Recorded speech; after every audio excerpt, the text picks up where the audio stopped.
Hai, selamat pagi. Wow, shalom. Bisa berjumpa dengan Anda. Senang sekali bisa terus mengikuti acaraku Renungkan Firman-Mu. Biar acara ini menjadi berkat buat Anda semua, satu keluarga, di mana kita bisa belajar tentang kebenaran firman Tuhan. Dan saya percaya bahwa Tuhan itu akan menuntun kita semua kepada apa yang baik, apa yang berkenan, apa yang mulia. Karena itu siapkan hati kita sementara kita mengikuti acara ini. Izinkan Roh Kudus itu berbicara kepada Anda. Saya percaya satu hal ini. Sekalipun saya menyampaikan satu topik khotbah, tapi Roh Kudus itu bisa menerjemahkan di dalam hati setiap orang dengan kebutuhan yang mungkin berbeda-beda. Saya percaya Roh Kudus kaya dengan hikmat sehingga setiap kita akan diajar sesuai dengan kebutuhan kita. Karena itu siapkan hati Anda untuk Tuhan berbicara buat kita lewat pengajaran firman Tuhan ini. Untuk itu mari kita berdoa terlebih dahulu. Tuhan Yesus, kami mau merenungkan firman-Mu. Dan firman-Mu itu sungguh-sungguh menghidupkan hidup kami. Supaya kami terus bertumbuh di dalam Engkau. Ajari kami kebenaran nilai firman-Mu. Sehingga kami boleh hidup menyenangkan-Mu selalu. Terima kasih Tuhan untuk waktu ini. Kami serahkan semua kehidupan kami dalam tangan-Mu. Dalam nama Yesus yang mau merenungkan firman Tuhan, katakan sama-sama amin. Amin. Nah, untuk itu mari kita akan baca Alkitab kita 1 Petrus pasal 1 ayat 18. Ya, 1 Petrus pasal 1 ayat 18. Saya bacakan buat saudara. Sebab kamu tahu bahwa kamu telah ditebus dari cara hidupmu yang sia-sia, yang kamu warisi dari nenek moyangmu itu. Bukan dengan barang yang fana, bukan pula dengan perak atau emas, melainkan dengan darah yang mahal, yaitu darah Kristus, yang sama seperti darah anak domba yang tak bernoda dan tak bercacat. Alkitab jelas berkata bahwa sebab kamu tahu. Jadi Petrus ini, 1 Petrus ini menyampaikan kepada kita orang-orang yang tahu bahwa hidup kita itu telah ditebus. Ya, dari cara hidup yang sia-sia. Setiap kita ini punya kecenderungan untuk memiliki cara hidup yang sia-sia. Dan Tuhan telah menebusnya. Untuk apa? Untuk kita ini berpindah dari cara hidup yang sia-sia kepada hidup yang penuh dengan tujuan. Tuhan itu meletakkan kehendak dan rencananya buat hidup Anda dan saya. Jadi jelas bahwa Tuhan itu memiliki rencana yang indah dalam kehidupan saudara. Tidak ada orang yang hari ini di dunia tanpa tujuan Allah. No, tidak ada. Tuhan letakkan tujuan. Karena itu tugas Anda dan saya adalah mengetahui tujuan hidup Anda. Lalu kita mulai membangun hidup kita menuju kepada tujuan itu. Sebab kita ini telah ditebus dari cara hidup yang sia-sia.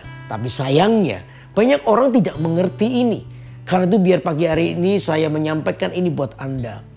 Ya, bahwa hidup Anda itu sungguh-sungguh berguna.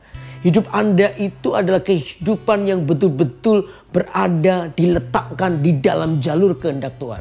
Jadi betapa berharganya hidup saudara dan saya ini. Sehingga Tuhan meletakkan tujuan hidupnya buat saudara. Karena itu pagi ini mari kita tahu tujuan hidup kita. Yang pertama adalah ini. Yang untuk Anda tahu tujuan hidupmu, yang pertama adalah Anda harus menanggalkan kehidupan yang sia-sia.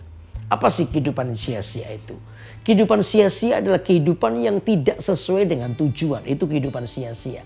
Contoh ya, handphone ini diciptakan untuk komunikasi. Tujuannya itu jelas. Handphone ini diciptakan untuk komunikasi. Bagi saya, seorang hamba Tuhan, telepon ini buat telepon, buat catat pesan, ya. Atau mungkin ini dipakai juga untuk simpan data saya, catatan khotbah saya bisa ada di sini, sehingga anytime kalau saya perlu melihat catatan khotbah saya bisa lihat di handphone saya. Ini fungsi daripada handphone saya. Nah, kapan handphone ini jadi sia-sia? Kapan? Ya, handphone ini jadi sia-sia ketika pintu rumah kena angin terus nutup terus nggak ada yang ganjel, lalu saya ambil handphone saya untuk ganjel pintu. Nah, itu menjadi sia-sia handphone ini karena bukan untuk itu diciptakan. Nah, sama dengan saudara dan saya. Alkitab jelas berkata bahwa saudara dan saya adalah manusia yang dibentuk dengan tujuan untuk kemuliaan Tuhan. Kubentuk dan kuciptakan untuk kemuliaanku. Itu kata Yesaya pasal 43 ayat ke-7. Dikatakan saudara dan saya diciptakan untuk kemuliaan Tuhan. Jelas itu tujuan hidup Anda. Tapi ketika hari ini kita justru melakukan hal-hal yang sia-sia, melakukan hal yang tidak sesuai dengan tujuan, melakukan dosa dan tidak sesuai dengan tujuan Allah, maka disitulah dikatakan hidup kita itu sia-sia. Sia-sia, yang dimaksud dengan sia-sia itu adalah tidak sesuai dengan tujuan. Makanya Alkitab itu jelas berkata begini, tanggalkan semua beban dan dosa yang merintangi. Karena dosa itu dalam bahasa aslinya itu disebut hamartia. Hamartia itu tidak sesuai sasaran, itu hamartia. Jadi kehidupan sia-sia itu adalah kehidupan dosa. Dan itu sia-sia. Nah, Tuhan berkata tanggalkan semua beban. Semua beban dan dosa yang merintangi. Nah, beban dan dosa itu dua hal yang berbeda. Dosa itu ya hamartia, tidak sesuai dengan tujuan, melenceng dari sasaran, itu hamartia, itu dosa, itu kehidupan yang sia-sia. Tapi ada satu lagi yang namanya beban. Beban itu menurut saya belum dosa, tetapi kalau dibiarkan maka beban itu akan menggiring kita kepada dosa, itu beban. Ya, beban sesuatu yang main di perasaan kita, mungkin sesuatu yang mungkin belum termasuk dosa, tapi kalau kita biarkan, beban itu akan membuat kita atau menggiring kita kepada dosa. Nah, tujuan dari beban yang iblis letakkan dalam hati kita supaya Anda mengalami pertumbuhan rohani yang lambat. Laju pertumbuhan rohanimu itu diperlambat karena beban-beban yang tidak penting. Beban-beban yang gak perlu, begitu saudara. Ya contoh ini, contoh misalnya. Satu saat saya ini diberitahu sama seseorang, ya, kok si A ini kepahitan loh sama Ko Yudi. Wah, saya kaget saudara.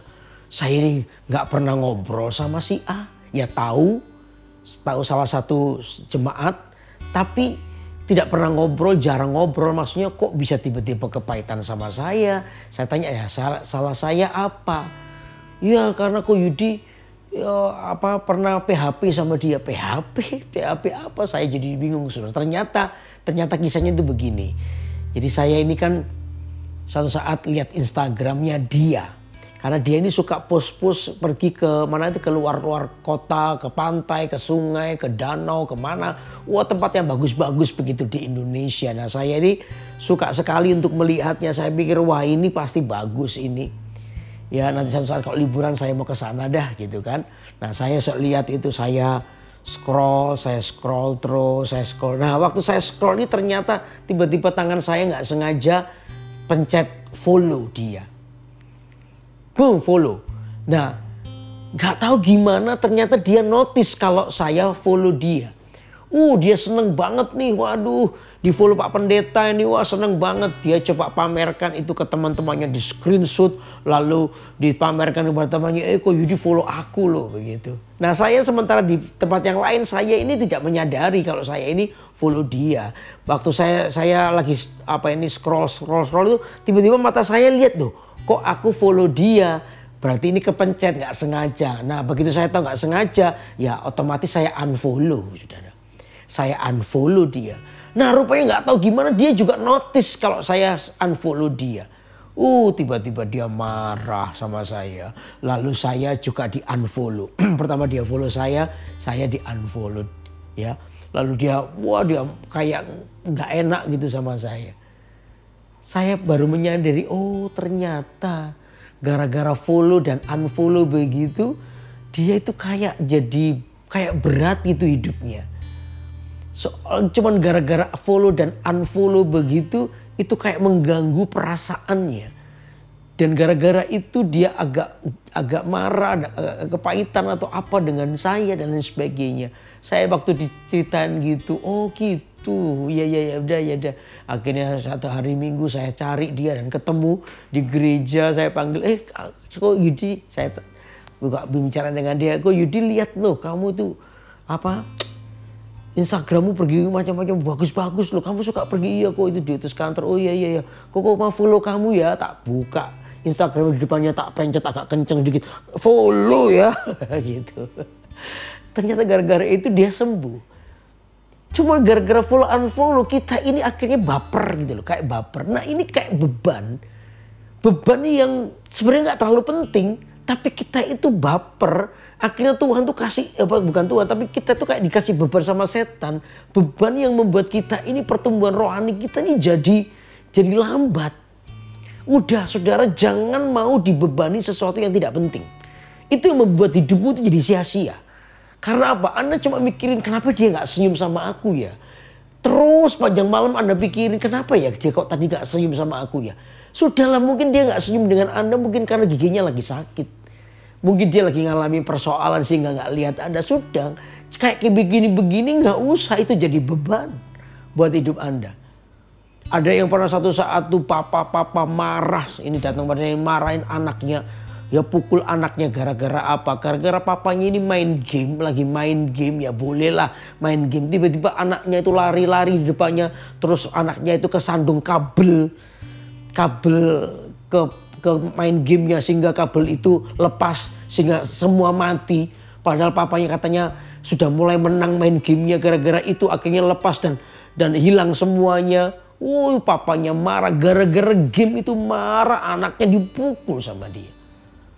Cuma gara-gara itu membuat akhirnya kita ini terjebak pada sebuah kesalahan, sebuah dosa. Karena gara-gara cuman beban-beban yang tidak perlu yang iblis taruh di hati kita. Saudara, hidup kita jadi sia-sia. Tapi Yesus berkata, Alkitab berkata, Dia telah menebus kita dari cara hidupmu yang sia-sia. Karena itu saudara, mari kita sungguh-sungguh lihat bagaimana kita hidup. Bagaimana kita membangun hidup kita. Mari kita melihat bahwa karya salib telah terjadi dalam hidup kita. Kehidupan kita telah ditebus dari semua cara hidup yang lama, yang sia-sia. Dan kita adalah manusia baru. Karena biar pagi hari di tempat ini, di rumah Anda, ketika Anda melihat acara kurenungan firman, izinkan Roh Kudus itu berbicara kepadamu. Berapa banyak hidup Anda telah menjadi sia-sia karena situasi yang gak perlu. Akhirnya itu mempengaruhi hidup Anda. Tuhan ingin sungguh-sungguh rencananya jadi dalam kehidupan saudara. Karena itu jadilah hidupmu menjadi hidup yang berguna bagi kerajaan Allah. Amin.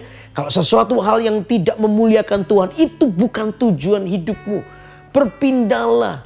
Saudara, larilah dari situ. Kembalikan hidupmu kepada kehendak Tuhan. Itulah hidupmu akan menjadi hidup yang diurapi dan disertai oleh Tuhan. Jangan jadikan hidupmu itu menjadi sia-sia. Saya percaya kalau kita adalah orang yang menanggalkan kehidupan yang sia-sia. Dan hari ini kita hidup cuma bagi Kristus. Saya percaya hatimu akan kuat. Karena fokusmu kepada Tuhan bukan yang lain. Anda akan kuat menghadapi persoalan hidupmu. Karena kita cuma terfokus kepada Tuhan. Dan saya percaya kekuatan Tuhan mengalir dalam kehidupan saudara. Sehingga hidup Anda akan menjadi kehidupan yang berguna bagi orang lain dan memuliakan Tuhan.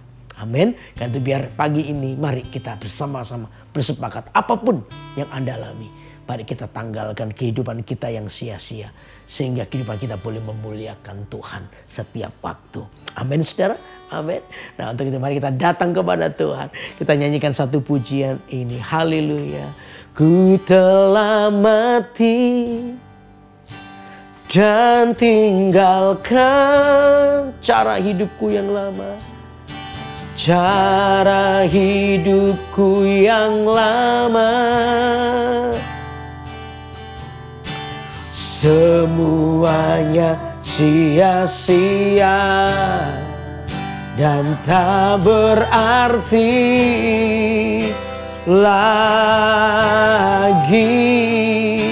Hidup ini katakan ku letakkan pada mezbamu ya Tuhan. Pada mezbamu ya Tuhan.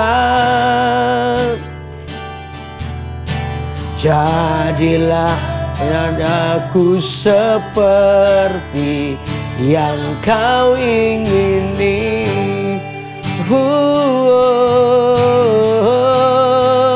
Ku telah dan tinggalkan. Amin. Cara hidupku yang lama. semuanya sia-sia dan tak berarti lagi. Hidup ini ku letakkan pada mezbah ya Tuhan. Amin. Jadilah padaku seperti yang kau ingini. Katakan, jadilah padaku seperti yang kau ingini. Jadilah padaku seperti yang kau ingini. Oh, sekali lagi katakan, jadilah. Oh, jadilah padaku seperti yang kau ingini. Mari kita sembah, mari kita sembah Tuhan. Oh, kami menyembah Engkau Tuhan. Kami bawa hidup kami meninggikan-Mu. Kiara lama yang sandaramu, supaya hidup kami tidak sia-sia, tapi punya tujuan memuliakan-Mu Tuhan. Kiara lama takkan dadamu. Thank you Lord, thank you Lord. Kira lama-lama takara lama shekendera, kira lama-lama takara rama-rama yang shandaramu. Haleluya. Oh, oh, oh, oh. Thank you Lord Jesus. Kira lama-lama ya Tuhan. Oh, terima kasih Tuhan. Terima kasih biar hari ini kami boleh menemukan kehidupan yang tidak sia-sia. Sebab Alkitab berkata kami telah ditebus dari cara hidup kami yang sia-sia. Hari ini hidup kami punya tujuan. Hidup kami berada di dalam kehendak Tuhan. Apa yang baik, apa yang berkenan, apa yang mulia, apa yang menyenangkan hati-Mu, itu yang terus kami lakukan. Karena itu ajari kami ya Tuhan terus memilih, untuk memilih memuliakan Engkau. Sesuatu yang tidak memuliakan Tuhan kami jauhi, kami tinggalkan. Kami mau hidup bersama dengan Engkau. Terima kasih ya Tuhan, kami bersyukur pagi ini. Karena Engkau mengingatkan kami sekali lagi. Karena itu pagi hari ini saudara, saya percaya kehidupan Anda adalah kehidupan yang berada dalam tangan Tuhan. Kehidupanmu tidak pernah sia-sia karena Yesus telah menebusnya. Kan itu biar pagi hari ini kalau ada beberapa orang yang hari ini masih berjalan dalam dosa, banyak terikat dengan dosa. Saya percaya tidak ada yang kebetulan ketika Anda mendengarkan khotbah ini. Tuhan mengasihimu. Dia ingin memanggilmu kembali kepada jalannya. Kalau Anda adalah orang yang hari ini telah menemukan kehidupanmu yang sia-sia. Dan hari ini Anda berkata, Tuhan aku mau kembali. Saudara, tidak ada yang terlambat bagimu. Sebab Tuhan terus ingin mengasihimu. Kalau Anda adalah orangnya, mari angkat tanganmu. Saya mau berdoa buat Anda. Tuhan Yesus, hamba berdoa untuk semua tangan yang terangkat pagi ini. Hamba berdoa supaya Engkau yang menjamah hati kami. Engkau yang memulihkan keadaan kami. Apapun situasi kami. Tuhan, Engkau tidak pernah menolak kami. Ketika orang datang kembali kepada Tuhan dengan hati yang hancur, Engkau tidak pernah menolaknya. Aku berkata dalam nama Yesus, diterima, dipulihkan, dikasih kembali oleh Tuhan. Sehingga kesia-siaan itu lenyap dari hidup kami. Yang ada cuman tujuan yang pasti, yaitu di dalam Engkau. Hamba berdoa ya Tuhan dalam nama Yesus. Bagi saudara-saudara yang mau terima Yesus sebagai Tuhan dalam hidupmu, pertama kali mungkin Anda belum melakukan, coba Anda ikuti doa saya. Tuhan Yesus, hari ini aku menerima Engkau sebagai Tuhan dan Raja dalam hidupku. Masuklah menjadi Tuhan atas hidupku. Dan aku percaya aku telah diselamatkan. dosaku telah diampuni. Dan hari ini aku telah berpindah dari gelap kepada terang yang ajaib. Di dalam nama Yesus aku percaya aku diselamatkan. Haleluya, haleluya. Terima kasih ya Tuhan. Kami percaya Engkau Allah yang mengasihi kami. Orang-orang yang mengalami problem Tuhan pulihkan. Orang-orang yang sakit Tuhan sembuhkan. Sehingga nama Tuhan ditinggikan atas kami. Aku berkata dalam nama Yesus, biar berkat Tuhan dicurahkan dalam hidup Anda semua. Sehingga Anda mau mengalami sebuah kemenangan bersama dengan Tuhan. Dan berkat Tuhan selalu menaungimu mulai hari ini sampai selama-lamanya. Di dalam nama Yesus yang percaya diberkati Tuhan. Katakan sama-sama. Amin. Amin. Wah, senang sekali untuk terus menyampaikan firman Tuhan buat Anda. Ya, di acara Kurenungkan Firman-Mu tiap hari Senin pukul 6 pagi waktu Indonesia bagian Barat dan pukul 7 pagi waktu Indonesia bagian Tengah di YouTube KMS Kalimantan. Saudara ikutlah bersama dengan keluarga di acara ini. Saya percaya Tuhan memberkatimu. Amin. Saudara yang belum subscribe, belum tekan loncengnya, ayo lakukan itu. Saya percaya saudara akan terus diberkati, terupdate dengan acara-acara yang pastinya akan memberkati Anda untuk bertumbuh dalam Tuhan. Karena itu sampai ketemu, sampai jumpa lagi di hari Senin minggu depan di acara Kurenungkan Firman-Mu. Tuhan berkati. Bye-bye.